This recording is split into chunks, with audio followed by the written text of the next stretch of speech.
चला आज आपण बटाट्याचे पराठे करून घेऊया। त्यासाठी आपण 8 ते 10 बटाटे कुकरमध्ये घालून घेतले आहे। आता आपण त्याला 3 शिट्ट्या मारून घेऊ। आपले बटाटे आता उकडून झाले आहे। आता आपण यांना सोलून घेऊया। हे पहा आपले बटाटे सोलून झाले आहे। आता आपण हे बटाटे एकदम बारीक करून घेऊ।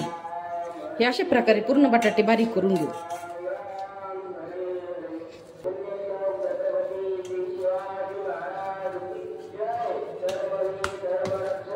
हे पहा अशा प्रकारे आपण सर्व बटाटे बारीक करून घेतले आहे। आता आपण याला कढईत थोडीशी फोडणी देऊन घेऊया। आपण तेल गरम करायला ठेवले आहे। आता तेल गरम झाले आहे। त्याच्यामध्ये आपण लाल मिरची, धनिया पावडर, मॅगी मसाला आणि मीठ घालून घेऊया।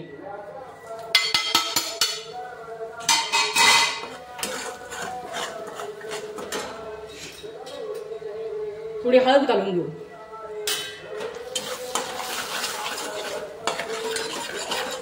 अशा प्रकारे मसाला परतून घेतला आहे। आता आपण बारीक केलेले बटाटे घालून घेऊ।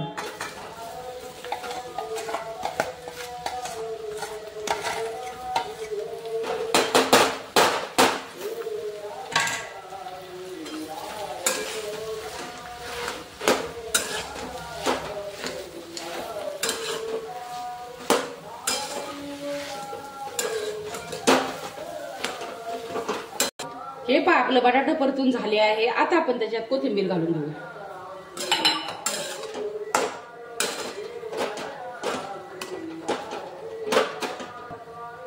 थोडीशी कस्तुरी मेथी घालून घेऊया आपण। आता हे सर्व आपण चांगलं परतून घेऊ। हे पहा आपलं बटाट्याचा मसाला तयार करून झाला आहे। आता आपण पराठे बनवून घेऊया। आता आपण पराठा बनवून घेऊया। अशा प्रकारे गव्हाचे पीठ घेऊन त्याच्यात आपण बनवलेला बटाट्याचा मसाला घालून घेऊ।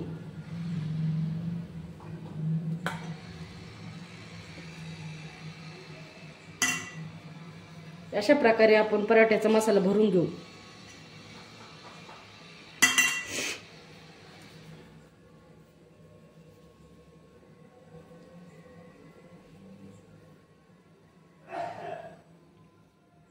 अशा प्रकारे आपण सर्व मसाल्यात भरून घेतला आहे। आता आपण पराठा लाटून घेऊया।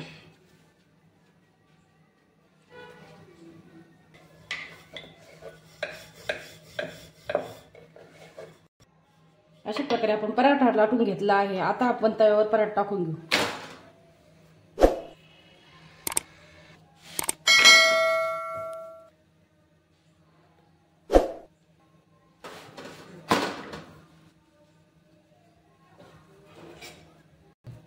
पराठा चांगल्या प्रकारे फ्राय झाला आहे। आपण तेल लावून घेऊया।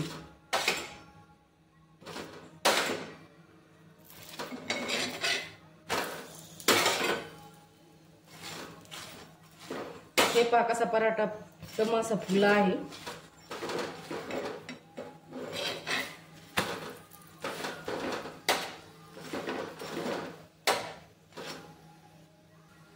हे पहा पराठा कसा छान प्रकारे तयार झाला आहे।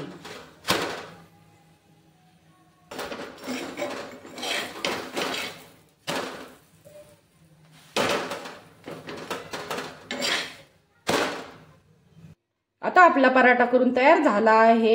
आता आपण तो गरम गरम पराठा दही किंवा सॉस संग खाऊन घेऊया। हा पराठ्यात मी कांदा न वापरता बनवला आहे। कांदा वापरल्यास मुलांना डब्यास नेल्यास कांदा खराब होतो, त्यासाठी मी कांदा वापरला नाही। तुम्ही मुलांच्या डब्यासाठी पराठे बनवा। जय शंकर।